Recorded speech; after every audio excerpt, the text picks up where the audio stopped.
I'm waiting for the introduction, but good evening.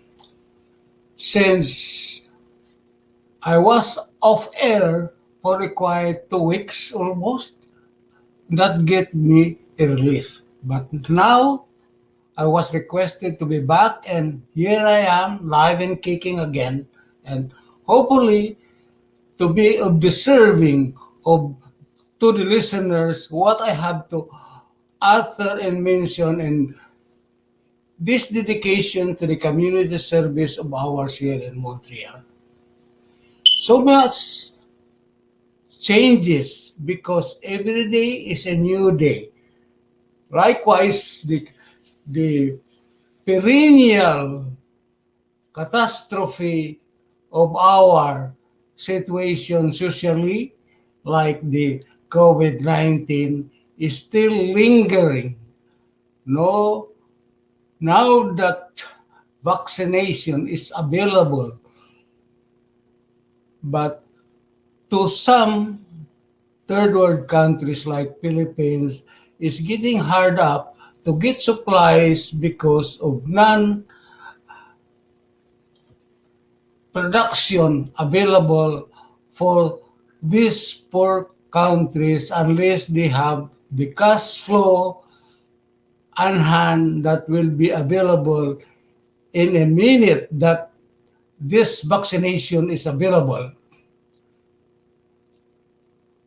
It is an effect or not, each country has to make use of it, anything that could solve this problem of COVID-19. But as I while said, every day is a new day.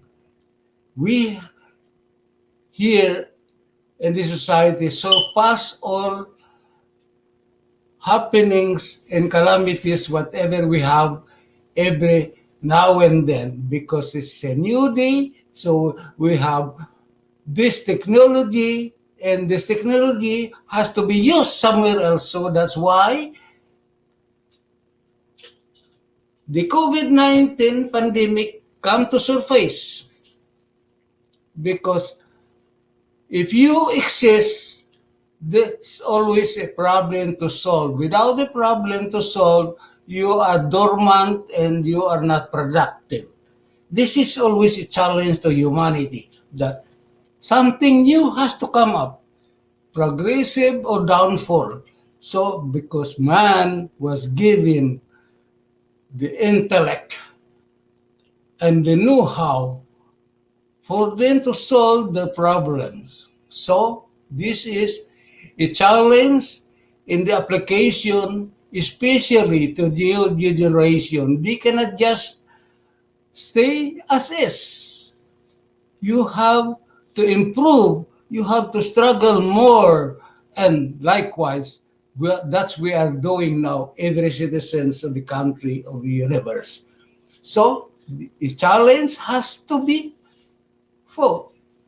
And we are gaining because to prove it that we survive despite of this past calamities like global warming, flood, fire, war, but human is ingenuity has to be used and applied. So the fact remain that we will survive. So pandemic is just one of them. So there's nothing to worry. We will survive because we are the human who invented catastrophe. We will have the power to solve it. So much for that, because we cannot do anything about it but to challenge and fight for it. We cannot. Excuse me, yeah. Drake, you are on air. You are on air. Okay, so take your time. We have up to 9 o'clock. Okay, so make it fast because the community is waiting for your nice voice and intellectual solution for the communities facing its problem now. We'll talk it out as soon as you are available. Okay, so make it fast. 15 minutes have gone. Bye. So that's Dick the Hero because he is one of the pillars of our community that who is really concerned because uh, farmers now is in dilemma either to do their job or not to do because the complaint is always there is no money. But I think they have to know it very well. When they run for office, they have to work for the community, for the maintenance and whatever the needs of the survival of our association or their administration. But money is always the problem. Of course, money is the problem. That's why you volunteer yourself that you could do better than your opponents. So you were elected to answer your call, you answer your challenge that you could do better. That's why you run for it. You spend money for it. You both some electors' confidence. So please do your job. All you have to do, if you cannot do your job, it's very easy. Get out from the job, somebody will take over. Time, one after another, if there's nobody really sincere about it, we will find somebody who will be sincere about it. So, gentlemen, our community is in that deplorable situation, but we will survive, I assure you, because these people will be waking up that if they cannot accept the challenge, they could always give way to those who are willing. It's simple as that. Why force yourself if you cannot do the job? This is a volunteer work. Without the volunteers, somebody will take over because you are not alone in this community. If you cannot do the job, go out. Let somebody do it. It's very simple as that. You try asking support and help or consult somebody or consult your neighbor, consult your constituents. You as being elected as leaders, please be responsible, have conscience. So much so for farmers because whether you like it or not, this is a community's problem if you don't fulfill your obligation. It's very easy.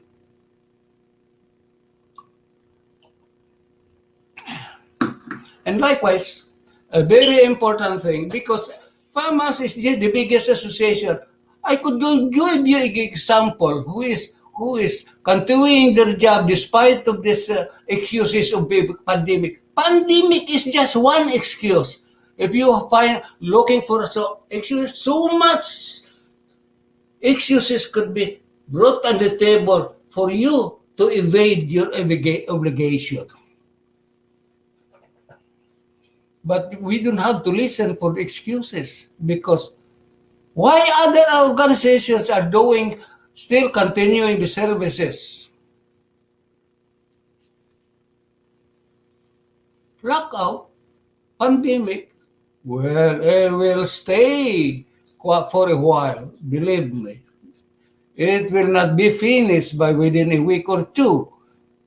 More than that expected.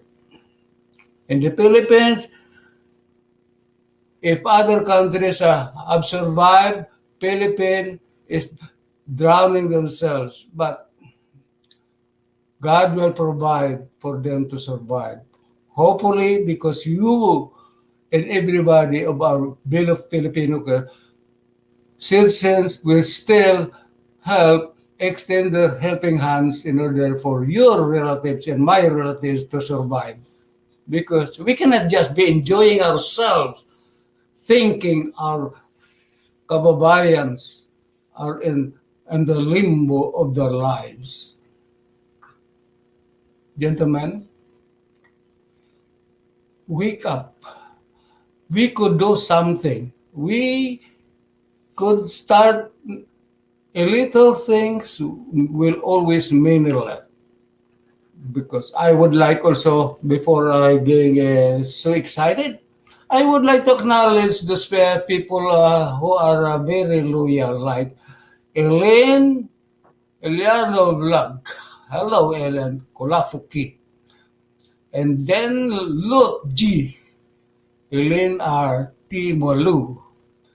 Then John Gedukus. Oh, hello, Tata Bert. Stay safe. I am always safe. Thank you.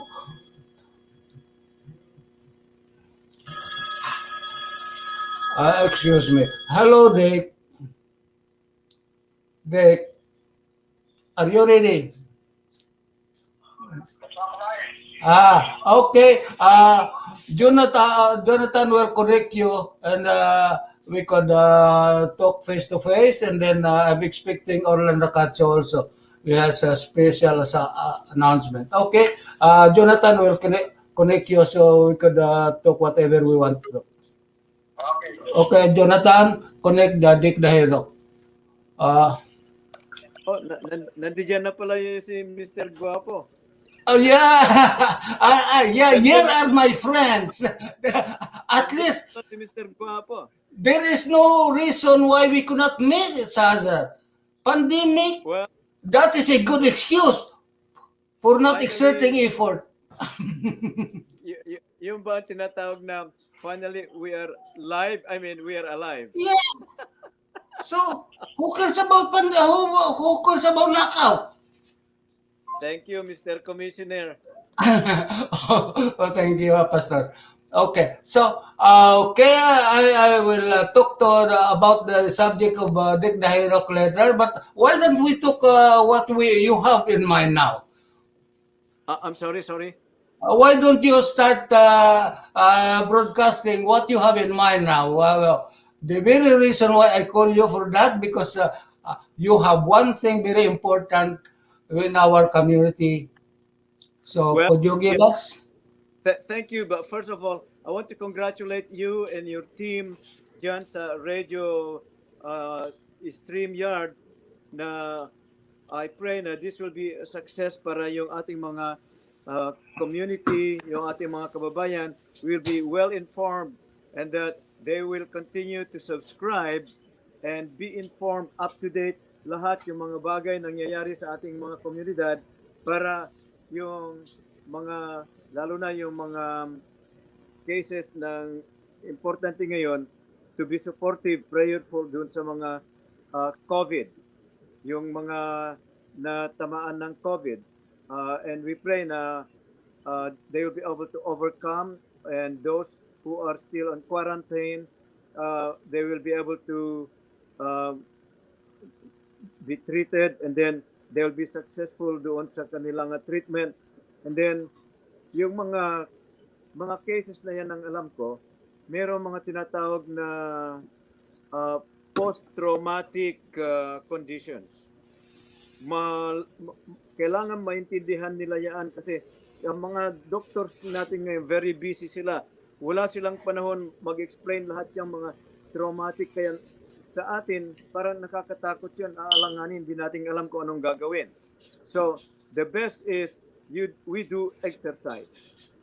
Kailangan drink a lot of water. And then, you have to make sure na you protect ourselves. And pagka sinabi, paglalabas tayo, we have to be very careful. Always remember, respect the protocol. Maskara, kung pwede, double. Yung anak ko na scientist, sabi niya, it's always wise when you go out, double mask. Kung pwede, mask tapos yung face shield. Face shield, yeah. Advice. I don't know why here in Montreal, it's not face shield is not mandatory. Unlike in the Philippines, mask and face shield is mandatory. You know what? Nangingiti ako, mas smarte tayo kaysa yung mga Canadians. No, joking aside, yes, mas experience tayo sa mga problema ng mga ganito. Kaya doon sa atin, if I remember correctly, yung kanilang lockdown, every province, meron silang checkpoint. Hindi ka lang cross. You cannot just go cross. O dito rin meron tayo, but we really have to be very, very careful. So, well, ikaw ba naka first dose ka na? Yes, we were the first one here, the first one to be injected here in Montreal. We were the first one on February 19. Oh, very good. Because we are the youngest, so 18 above. I like your young spirit. Yeah, and that's why I think I help a lot because I was laughing, everybody was laughing, and luckily this TV show, I was invited to express my concern, and I told them, you have been receiving the flu vaccine every year, every time you go out, every year you receive. It's just like that. So I think I built up a little confidence because we have to help the federal government. They are spending billions of dollars for this, and we have to reject it. So we have to help it because they are not giving this vaccine just for fun, it's because for protection. Exactly. Yeah. Well, in other words, kasi maraming mga case na ngayon ganito. Yung experience natin yan, well, everybody, this is maybe their first experience kasi yun, and then strict regulations and that. Kaya we'll pray na it will work effectively. At saka matapos na para yung mga younger generations, yung mga below 60, hopefully, prayerfully, they will be able to get their vaccines.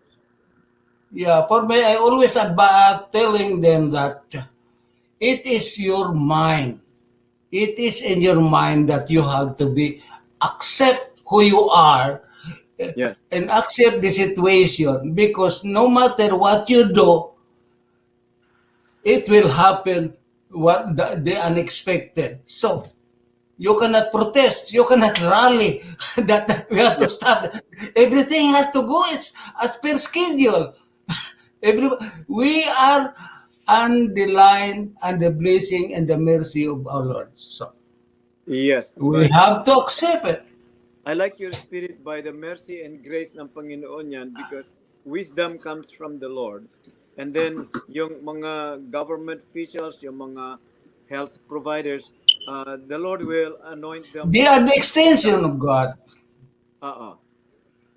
Yes. Well, we thank the Lord, yung at least nandiyan yung program for vaccination to protect the community, to protect our families.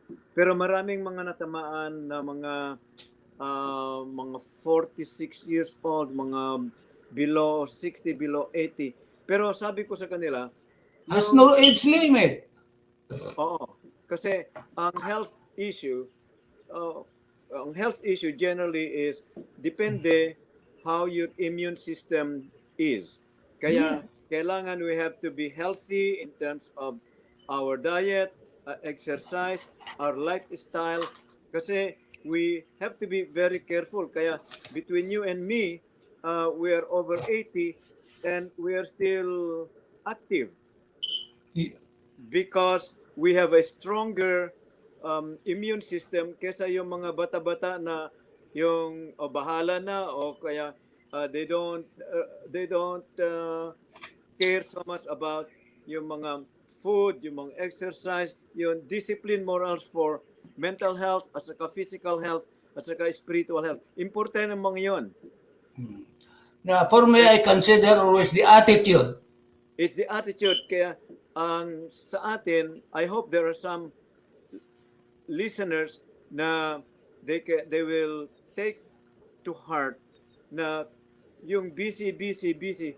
Pero there should be a time to relax. Yeah. Bonding sa family and to have fun time, to give rest for the body at saka para hindi yung trabaho lang ng trabaho. Kaya yung mga busy na sinasabi, stress sila. And they have to take the responsibility. And it's too late when they get sick because uh, they don't take precaution about their health. With the exception of a few, I'm just generalizing. Kaya what is important for us, including me and you, is to be precaution and to be health wise. We have to be healthy conscious para we can take care of our body, our soul, and our spirit. And then yung blessing na binibigay ng Panginoon sa atin, we can share them to others, yung mga kaibigan natin, mga relatives, gaya ko, mga anak, may mga apo. So that is the joy of life pagka we are healthy. Yes, being healthy is also a peace of mind because There- no matter how healthy you are, if your mind is in trouble, your conscience is in trouble, yes. you don't have a peace of mind. It's true. I like the term you use, peace. Peace manggaling sa Panginoon. Pero I used to lecture on giving. I used to give seminars on mental health. Sabi ko, your health is your wealth. So True. when you are healthy, mayaman ka. That's true At because no money could equivalent to health. exactly. Now, but above all, being a humble servant ng Panginoon na tinatawag akong pastor, ang aking passion is spiritual health. The spiritual health has an eternal value compared to all other, including yung mga success, including yung mga prosperity na sinasabi, that's prosperity dito sa mundo, physical or world prosperity, famous, rich and famous, those are temporary. What is important sa atin that I could humbly serve spiritually is our spiritual health, spiritual connection natin sa Panginoon. It has nothing to do with religion. I'm not talking about religion. I'm talking about a personal relationship sa ating Creator. Na yun ay importante yun na ma-share natin sa next generation natin para mas meron tayong eternal hope and value that we invest in this life. Temporary lang yung ating buhay dito eh. Hindi Yeah, ko just like me. How do you define success? Thank you. There are many ways of success. So depends sa perspective ng isang tao. Let's say, for example, a young person who wants to pursue an education, a career. Pagka nag-graduate siya, success na siya. But, Is it? pero, Did he? Is he success? well, ganito yan. Merong tinatawag sa university na commencement exercise. Commencement is you are only starting. Yeah, commencement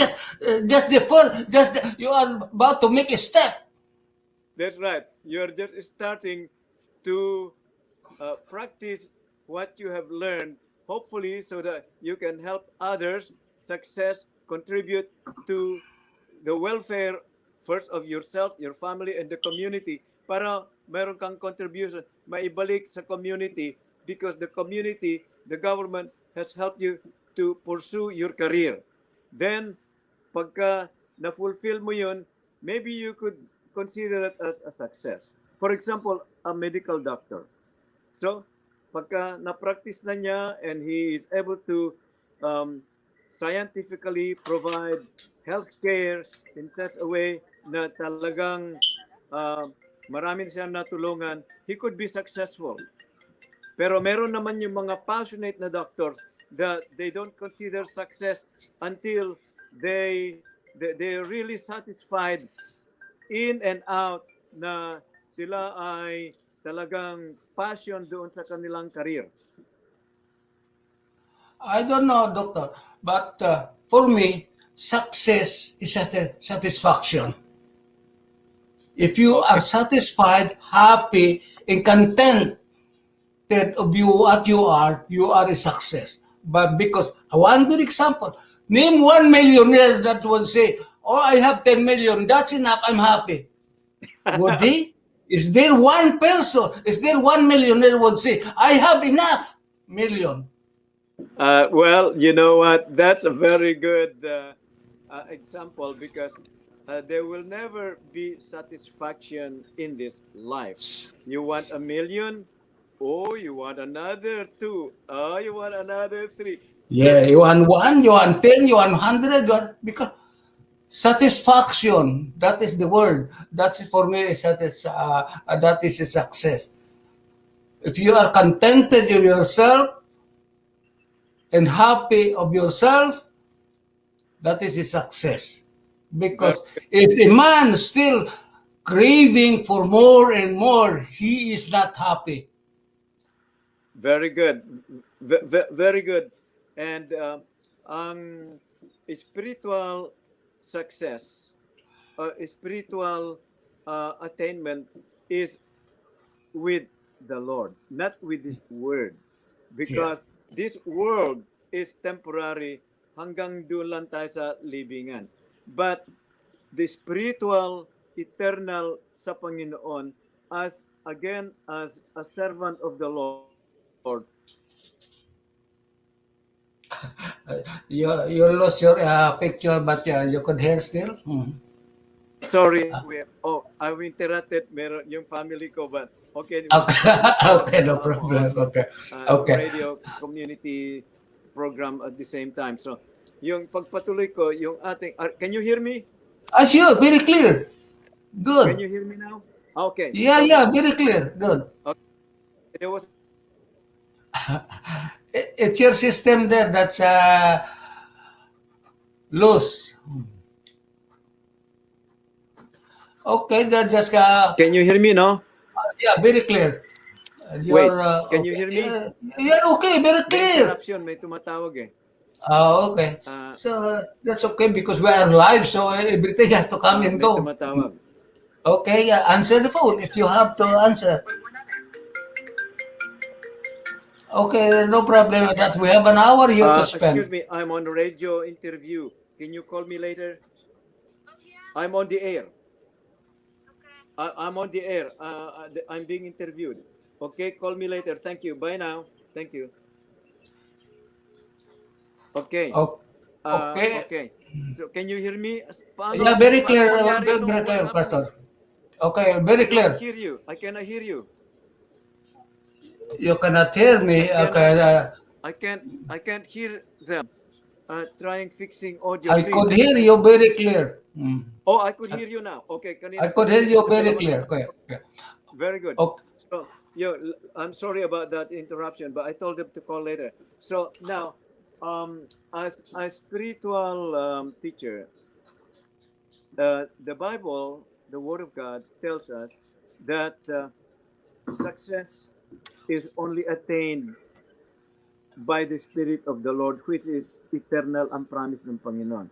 Any success that is considered in this world is temporary. The success we have in this world is only for the moment. For example, I am successful, let's say I am selected as a person to, let's say, be in charge of something. Pag na-complete yun, tapos na, wala na yon. Kasi na-accomplish na yun. So, okay, siguro, papalakpakan ka lang. Some others, yung mayor, successful, may awards siya. Yung mga politicians, Okay, it's temporary. Just pero temporary. Oh, temporary success. Ang eternal, forever success is with the Lord, Espiritu. that's beyond our control. Exactly. Amen. Tama yun. Okay. 100%. We spent 30 minutes discussing about this COVID.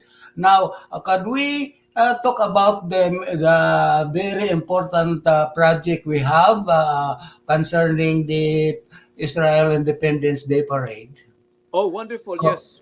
Yeah, Please, before sure. we forget this, so could we give us a community highlight for that? And Yes. Okay. Thank you for this opportunity to share yung ating project na yan.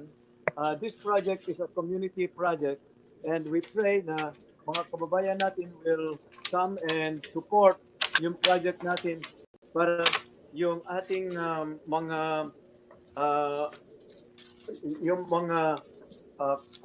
the Jewish community that recognize our contribution dito at they recognize with thankful heart kasi meron tayong mahalaga na contribution sa Jewish community not only dito but worldwide.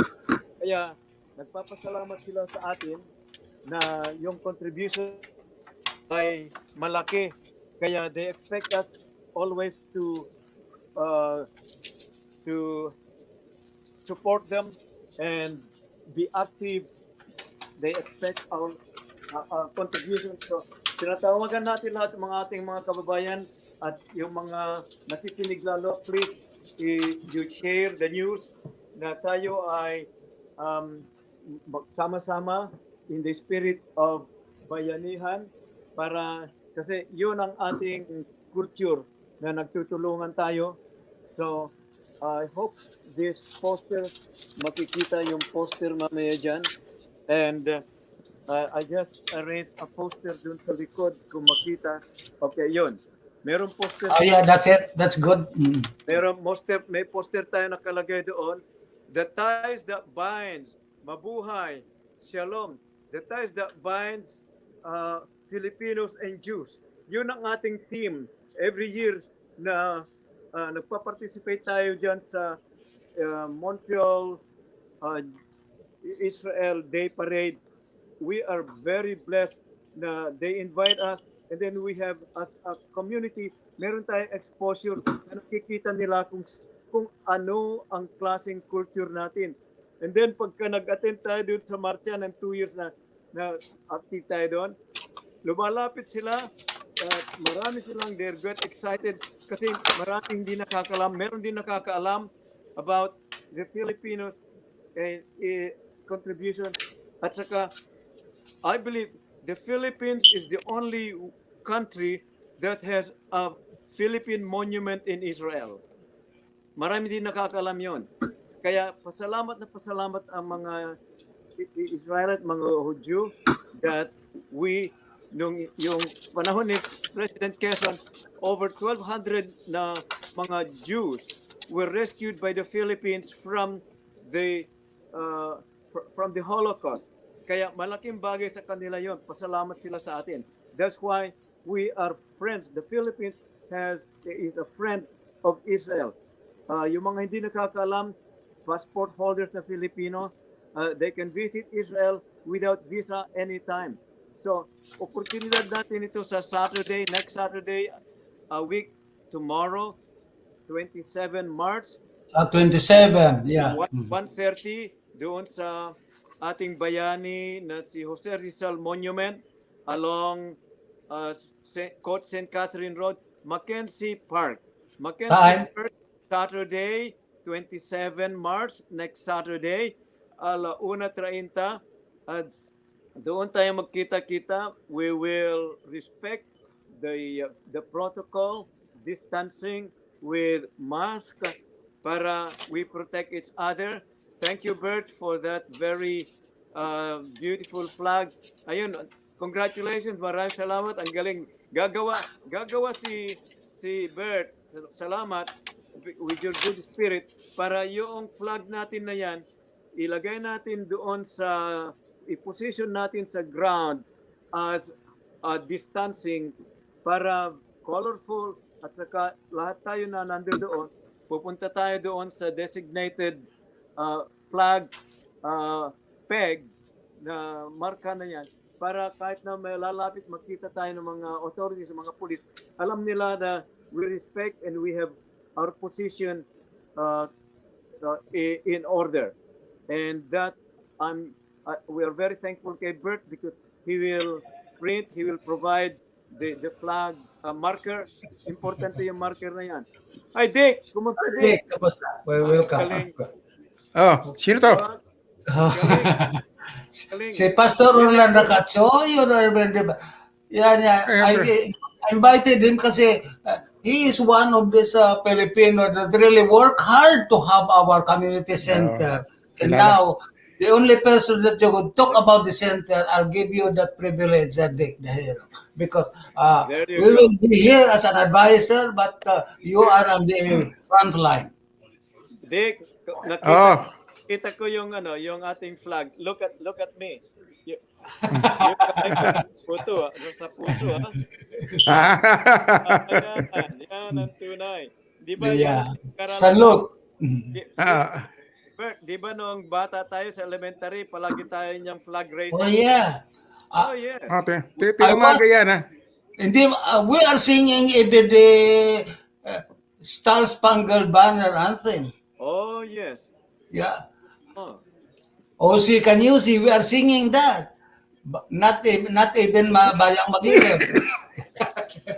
Nasasayan ako, nakita ko yung mga baby faces ng mga... Yeah. Ng community. What do you think? I'm already very young. So. Anong year ka ba naging presidente? That's a good question. Twice. Yeah, Alam ko twice. Oh, 75 yata. 60, Nung bata 65, 68, something.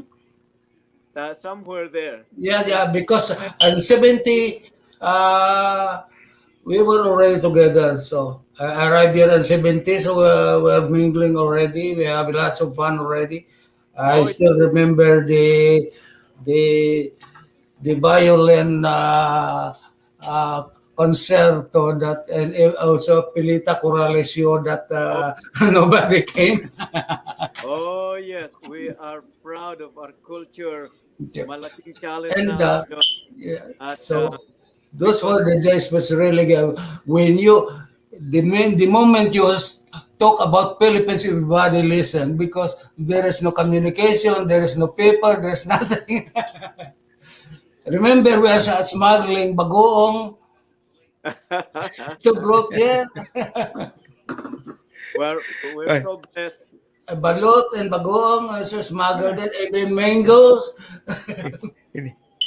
At saka yung bigas. Napakahirap hanapin ng bigas nung panahon na yun. Oh, yeah. Yeah, We have only one Filipino store, your store and Inkins. That's the only we have. Yeah. Ang bigas, distributed pa ang bigas. Ngayon, lahat, pati di Panor, may tinda ng bigas. Kaya maswerte yung mga kababayan natin na dumating ngayon. We old-timers really work hard for that because there was a survey government. Why you have to smuggle these things? All you have to do is ask the government that you need this, so importation will be allowed. Automatically, all is flooded with the Oriental foods. Yeah, that's true. I Ano ba didn't masas the old timers, these things will be scarce, but we demand that we are not the Caucasians, we have our own diet. So we were granted. That is start of it. Yes, sir. Yes, sir. ano, Uh, ro- ano ba masasabi mo sa community ngayon at sa community noong una tayong dumating dito? yeah, well, the challenge ngayon is kaya kailangan ang prayer natin is subaybayan natin sila. We have to inspire, not only inspire, but we have to challenge them to be truthful doon sa kanilang All they allegiance. have to do is ask. Kaya nga pagka nag-oath taking, anong tawag nun? Yung meron ba silang mga oath taking? Yes, sir. But Oh, the very first thing to do. pag nag-oath taking sila, they have to put into heart, hindi lang yung papel. That's why the last word to do my duty, heart, and without the purpose evasion. So help me God. Have no purpose of evasion. But why after induction, they have no time because they have to work? Hindi, Why Bert. run the office when you cannot do the obligation? Bert, ang Yeah. problema, Bert, Orlan, ang problema sa mga kababayan natin, gusto, ito, derechahan ito. Yes, Real yeah, talk, why not? We ito, needed that. ito real talk tayo ngayon. Yeah, why Marami, not? tayo, marami Yeah. tayong kababayan gustong maging opisyal, By the name. na opisyal ng PAMAS. PAMAS na dahil ito pinakamalaking asosasyon eh. Yes. Pero hindi nila alam ang duty and responsibility na kanilang pinasok. Kasi wala naman sa konstitusyon niya. Pag tapos mo induction, may trabaho pa eh. Naintindihan ko yung sabi ni Dick. Mga parang pagkakinig ko para mga professional politicians yan. Exactly. Wala silang hindi nila alam yung duties and responsibility. Kasi wala naman sa konstitusyon yan eh. Na Wala silang pag nanalo ka, magtatrabaho ka pa eh. wala silang respeto. Madagdag ko man lang yung nasabi ko na professional politicians sa high school. Oh boy. Kasi, What a shame. We are all kasi they didn't work hard for that building. This is really, I'm really crying. Because how many tears I have dropped there because before that building can come up. How many fights I have to fight with our fellow officers we in order to survive, to raise a single dollar to add to that coffer of that building fund. But for them now that to have the building, yes, nakakainggit sa mga iba na talagang community service organizations ng mga other ethnic groups. actually, it was a vocalist spoken out by the Vietnamese, by the Chinese. You Filipinos are very lucky. You are very united, very strong communities. Meron silang mga viable projects for the community. That's why they put it in papers and they are able to submit those legal papers to government, and the government has lots of funds for ethnic groups provided those are realistic goals na makatulong sa community. Marami, but you have to have first a permit. In other words, you have to have a business number na legal para you are tax exempt and recognized by the federal. Maraming funds available if you have the legal papers. Yeah, in fact, the office of the house father is always asking, why Filipino is not asking for funding? Well, ang challenge niyan is They don't know how to make the project study. They cannot submit it. They didn't know how, or they didn't have a foresight because they don't care. After 2 years, that they will be replaced. So what? They're gone. They are worried. When there is no money, nobody will work because there's no money in the coffer. so if I understand correctly, sa Constitution ngayon, 2-year term. 2-year term. If there's no money in the coffer, so they will be crying. There's no money. The money is frozen because the last president put away the money to somewhere else. Hindi ganun, Bert eh. 3 terms. Bibi, Anong bibigyan totoo? niya na, bibigyan ng funding. Bibigyan ng funding, 7,000, 8,000. Mawawala yung 8,000, hindi mo malaman kung saan ginasta. Sasabihin nila, ginasta raw ang pista sa nayon, ginasta ka ito. Pero hanapin mo resibo, wala. Well, Black and, it's in good hands. kailangan black and white. Hindi ang nangyayari kasi sa mga politician natin dito, Orlan. Parang politician sa Pilipinas, para ba yung minana natin yung mga ugaling Pilipino? Nandito na tayo sa Canada eh. Hindi. Kinakailangan baguhin na natin yun. Konting pera lang yung barya lamang yun. Hindi naman tayo Could do something. Yeah, I'm listening, and what we need is a fiscalizer. Yes, that's what it is. That's why I never stop. That's why when I call them, nobody answer me. They give me the phone numbers of these officers. I'm trying to call and nobody wants to answer me. Ako na modesty aside, being a pastor, mahirap ako mag-fiscalizer. Yes, of course. Kasi I'm very vocal. Kasi dapat ang fiscalizer matapang at no respecter of person. Ako as a servant of God, may kalagayan ako na for delicadeza purposes, I cannot be a fiscalizer, but I can have an input, suggestions, advice. Yeah, if these people will be asking only, you cannot just say quiet to solve your problem. If you cannot solve it, why don't you ask the community? Why don't you Tama yung ask observation. for help? Tama yung observation ni Dick, and I agree 100% na naging professional politicians sila. They brought it here, and then wala pala silang genuine spirit to lead first. Baka wala silang experience. Hindi, alam mo, hindi. Orlan, alam mo ba kung ano nila, hindi experience eh. Prestige ang gusto nila. Pardon me, Prestige. Prestige.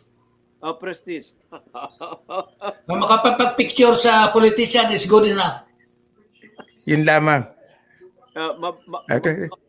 Tatapatin kita, Orlan, dahil ikaw isa sa pinakaunang pangulo ng PAMAS. Well, ako nasa kalagitnaan. Yeah. Ako nasa kalagitnaan lamang. Well, pero ang damdamin ko palaging nasa Pilipino.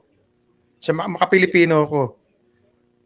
Yeah, well, my involvement noong, there were only about less than 300 of us noon. Pagdating ko dito, with my experience, modesty aside, with the JC's, Chamber of Commerce in the Philippines sa Baguio, I was very active working with the City Council, mga leaders ng mga Baguio Chamber of Commerce, mga Lions Club. Pagdating ko dito, tanong ko, ano ba mga activities natin? Yun, mga sayawan, mga ano. The only activities of FAMAS before was Independence Ball and Christmas party. That's all. 2 only.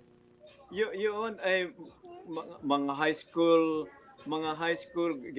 pwede nang gawin mo yun. They don't. Tayo professionals. Okay, maybe we can do something about cultural, about immigration concerns, mga citizenship, kasi dumadami tayo. So, I'm so glad with the cooperation of a few, we were able to get grants from the federal government as a provincial. And so we had all the organizations all over Canada. Pumunta sila dito sa Montreal 1977. Yung multiculturalism.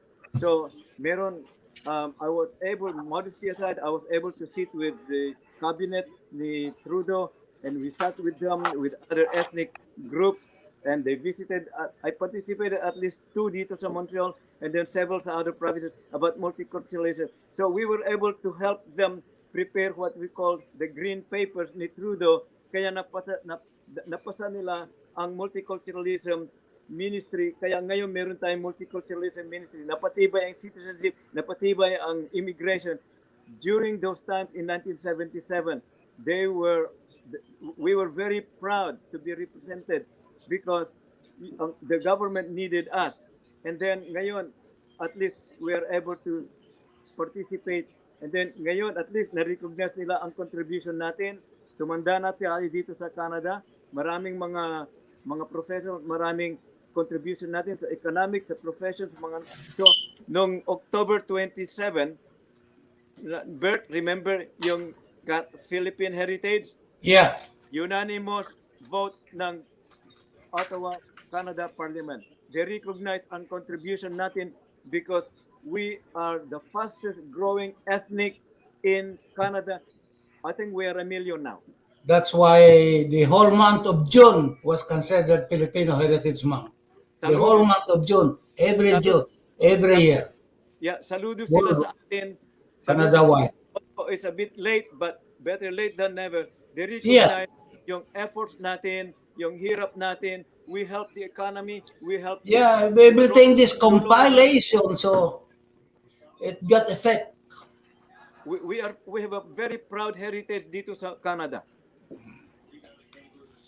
We are very blessed, and we pray yung concern ninyo gaya ni Dick na sinasabi nila yung mga so-called leaders and that yung mga forthcoming leaders, I hope that they will mature in their attitude to be a true leader, passionate to help yung ating mga new arrivals, yung mga yung young people, the hope of the Filipino community dito. Kasi pag wala na tayo, sila ang tatayo na to be proud of our culture, our heritage, and then huwag natin kalimutan yung mga seniors natin.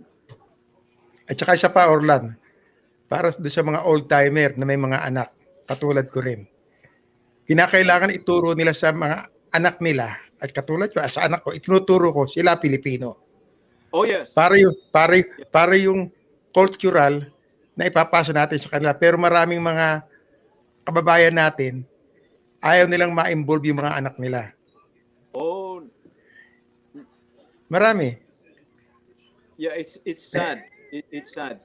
But you know, sa akin, I can speak kasi ang anak ko, scientist siya.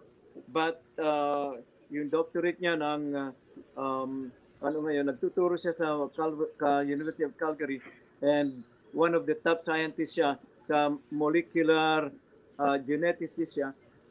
But he has a good heart kasi hindi lang sa Filipinos pero pumunta pa nga siya sa Cambodia because he has a good heart helping people. Kaya ang culture natin is very rich and ma-identify as a Filipino. Kaya malalaman, apelyido lang, kilala na nila, You're a Filipino. You know? So, yan. And Pag mo ka Pilipino ka, kung puti ka, Kastila ka. With the same family name. The same name. Katulad nila mga Orlando, katulad nila kapag ka-eleksyon. Every 2 years ang eleksyon. Okay. Meron konting may konting donasyon. Yung sabihin yung registration fee or your membership fee kung tawagin. Saan pumupunta yun? Pumupunta sa PAMAS, sa building fund, sa sa $5 every 2 years. Very good. Every 2 years. Okay. Yung mga magulang hindi man lang mabigyan yung mga anak nila na ito yung $5, ilagay mo diyan sa PAMAS. Oh my. Dahil ano natin yan, simbolo natin yan. Yung building na yan, yan ang ating simbolo ng mga Pilipino, yung may bandera na yan diyan. Pero ilang magulang ang kusang loob na bigyan yung anak ng $5 para o minsan kaya sila isang buong pamilya na kung 4 sila 20, 2 taon. Oh, there you go. Tama. Oo. Ako may humble contribution diyan na meron pa diyan. Ang nagpapasalamat lang sa akin si Terry, pero yung mga officers na Bert, alam mo yan. Yung mga officers ng FAMAS, they don't even say ni hoy ni hi. I don't need it. Pero at least marami diyan you remember I was importing, distributing, wholesale, maraming natira, iniwanan ko diyan sa FAMAS, alam ni Bert. Yeah, sold out. Sold out, already sold. Terry sold everything except the chair. Oh yeah, okay, good. Except the chair is still there. Everything is sold. Yeah, I Good. know Okay. there are some few sales left, but Terry has all the It, money. para sa building fund yan eh. Yes, So, it's turnover to the treasurer. I don't know what. It's in good hands. very good. Maghagilap ako para sa bazaar para Yeah, makatulong konti the chair is yung there. meeting. Katulad na lamang yung ano na yan, yung tuwing eleksyon na Orlan. Siguro naman nakita mo kahit minsan napunta ka sa eleksyon sa park. $5 Ah, for 2 years. Pupunta yung isang tao doon. ah. Makikikain. Libre naman, may maraming pagkain. Mga kandidato nagpapakain eh. Yung Oh. halagang $5, hindi pa maibigay ng kusa, nanghihingi pa sa mga kandidato. Akala nila, yung kandidato may kinikita. Akala nila yung kandidato, katulad sa atin, na magnanakaw para mabawi yung $5 nila. Wala eh, abono ang kandidato eh. Kakain ng tanghalian, hapunan, merienda sa $5 nila. Nanghihinayang pa sila. Ito real talk to na nakikita ko. Wala akong nakikita ko lang. Hindi lang ikaw nakakita. Nakikita ng lahat. Okay. Ano ba? Ako para Dick, I know where you're going. Ang tanong ko naman, meron bang transparency, meron bang accountability lahat yung funds na yan? alam mo, Orlan, ko ako tatanungin. I-involve nila ako dyan, transparency, pero hindi nila ako mayro dahil nga ang bunganga ko parang hindi kayang harangan eh. Yung ilog Pasig, maharangan mo yung bibig ko pagka nagsalita ako, hindi nila maharangan. We need you there. Katulad na lang itong nangyari itong nakaraang eleksyon. Ginawa nila akong board of trustees. Okay. Ano sabi ko rin sa gumawa sa akin ng board of ginawa kami ni Bert na board of trustees. Ako, si Bert, si James, sino pa ba? Si Marlito, marami kaming labing isa kami. Good. Ang sabi ko sa kanila, kung hindi nyo kayang igalang yung dami ng buhok ko at ang puti ng buhok ko, at hindi nyo kayang igalang ang edad namin ni Bert, at hindi nyo kayang igalang yung aming look, yung aming nakikita nyo, Personality. yung personality, hindi nyo kaya igalang, ang igalang ninyo yung duties and responsibility na ibinigay nyo sa amin. Sa Constitution. Yun lang Constitution. Wag Respect the Constitution. Yes, yeah. The Board of Trustees in the Constitution. Ano. Kahit na hindi nyo kami i-respect, you respect the Constitution, yun ang responsibility namin. That's what it is. Kaya tayo dapat fiscalizer tayo. Ina nga eh. Kaya Constitution, I think that has to be revised because I want the building to be off-hand with the officers. Officers will not be running their business as an officer, but the building fund has to be maintained by separate body. Hindi Berte, hindi separate Somebody body. has to be blamed because Hindi nga eh. you cannot blame the officers. Somebody has to be blamed. Hindi nga katulad nga yung mga ginawa nilang mga BOT ng mga nakaraan. No function. Wala silang function. Ngayon lang nag-function ng BOT. Ngayon lang dinala ko dinala ko sila sa korte. Kasi ang gusto ko yung baluktot, yung tuwid binabaluktot ng mga ibang Pilipino. They have to pay for that.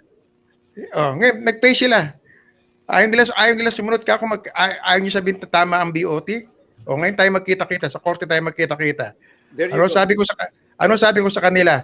Ang sabi dito sa Canada, nobody's above the law in Quebec. Amen. My question, anong resulta? Panalo kami. Panalo ang BOT. Of course. Kung ano yung inaano ng BOT, kasi nga kumuha sila ng COMELEC. Ang sabi ng COMELEC, disqualification para sa mga early campaign. Nag-early campaign, hindi niya din disqualified. Sinabi niya, winner pa rin. O, doon tayo magkita sa korte. Kung ano yung rule, doon tayo susunod. Sabi ko sa kanila, hindi pwede yung baluktot, ididiretso nyo at yung diretso, babaluktutin nyo. Kinakailan diretso, diretso. Kailan nangyari yon? Last This election. last election. My, Okay. well, I congratulate you because the BOT works under the Constitution. Yes. Yes. Pero ang nangyari Ayun. naman, after the winning, hindi man lamang inintay ang report ng BOT para iabot sa kanila sa silver plate. Wala na, madinig nila, kahit sinong tao na lamang, sa ibang tao narinig, nagwala na sila. Ang BOT parang wala na. Okay, gentlemen. So, I would like to thank did you you have a- because did you have a chance to meet with them? They didn't even call a meeting with us. At ang isa pa, Orlan, maraming naging BOT. Ang mga ibang presidente ang nakalagay sa Constitution, hindi ko alam Bert kung tama ako. Tama mo ko. After you spend 5,000, you must have advice from the BOT. Tama ba, Bert? wrong. That should be only 3,000. That's too much. 5,000. You mean Actually, 1,000 lang. 1,000. Oh, see. 1,000. Don't spend any without the approval of the BOT or the executive board and the BOT. Ayun pala, meron palang counter signature. Yeah. Pero yung mga BOT, baliwala. Wala. They don't respect at all. Pumapayag silang tawagin silang BOT just only by name. Pero kami, nung tinawag kami ni Bert na kami maging BOT, ginawa namin ang aming responsibilidad. There you go. Kasi constitutional yun eh. You are the constitution enforcers. Katulad ngayon na Orlan. Okay, I have to cut it out. Sali mo na, Bert.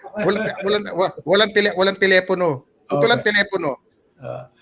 May tumawag ba si Bert na walang telepono? Yes. No. From the board, no. I heard that from the canto. So I will not interfere with them because I want them to call me to ask the solution or any advice or any suggestion. Nobody is asking me. Why should I interfere with them unless we, Board of Trustees, would call a General Assembly to fire this executive board if they cannot function normally as to do the duty as required. Okay? I would very interesting subject. Okay? So, Orlan, magkita ulit tayo. Nasa ka na ba ngayon, Orlan? Yes. Well, magkita-kita tayo please sa 27 doon sa 27. Before that, we could drum up. I will ask also the producer of this studio, this show that could put me again on Monday Yes, please. Good. or the rest of the week. Will you be supporting me? We could, because lots of things to be discussed to awaken our community. Very good. Okay, so Dave, will you be in? Yeah. Basta kasama si Orlan. Oh, yun. So, Kailangan natin tayo din. okay. Mr. Moderator, Joey, Trisun, book us for the next whole week. Because may email ka? You have my email? Yes, I got it. Dick? You are community in Bahala kay Facebook. Bert. We are community in Facebook already. So, Good. Kailangan natin si Dick doon. Yes, yeah. Okay. Okay. So, Norberto, Jonathan, we are in Monday. Okay. Thank you, gentlemen, because this community is needed. The spokesperson, they have to know what's happening because they cannot just say, haka-haka lang maybe we cannot just maybe we need the factual because I'm pointing it out. The community center is not owned by the executive board. That belongs to the Filipino people because the Filipino people have contributed even $1. We are already part of that building. We are the only community here in Quebec that we bought our own center, not a single centavo coming from federal, municipal, and provincial funding. We Well, Filipinos had contributed that, blood for that building until we have succeeded to buy that building. We have to maintain and support and grow. Alam Had mo it ba, well, not Bert, been for that building, maybe there will be 4 farmers already. okay, Bert and Dick, between the three of us, I know the technicalities how to get a government business number. Okay, So, you just there let you me know. go. I know all the technicalities. I have all the forms ready. I have contacts doon sa federal government to get the business number for farmers. At it's just a matter of time. Within 6 months, we can get it. Because there are thank businessmen you that very much, they would Orlan. rather donate their taxes to the building than to give to the federal. Kaya natin yan. Okay, Kaya natin yan. we will work on that, Dick. Do the Okay, paperwork. Ah, Admin thank you, nila sa... Orlan. okay. Magkita ulit Thank tayo you sa very much. Martes. Keep me update all the time. Yes. Okay, the Lord bless. Thank you. Thank Congratulations. you very much. Thank you very much. Congra- Okay. God bless you, Trisun, Orlan. The Lord Norberto, bless. thank The you Lord very bless. much. Keep Mabuhay. safe. Let's be Good healthy. evening. Keep safe. Let's More be... Diyos to come. Thank you, Norbert. Thank you, Bert. Thank you, Thank you, Jonathan. thank, The Lord thank you, bless you. Arlan. Thank you, Thank you. Jonathan. God bless. Keep in touch. Congratulations Thank you. for God the bless. program.